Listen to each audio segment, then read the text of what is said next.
Pop quiz number 34. Which solution will a client most likely receive for fluid replacement in the first 24 hours after burn injury that covers a large area? 1. D5W, 2. Lactate ringers, 3. Dextran, or 4. Normal saline with added potassium. And guys, the correct answer is 2. Lactate ringers.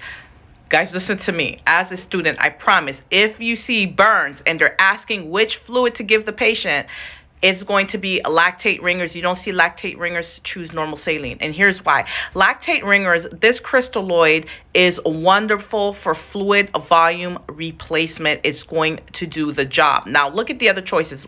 1, D5W, you don't want to risk throwing that patient into pseudo-diabetes.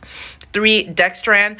Dextran and albumin, we don't normally use for primary fluid replacement. And then choice 4, normal saline with added potassium. We're not trying to throw that patient into hyperkalemia. Burns, lactate ringers. Trust me on this.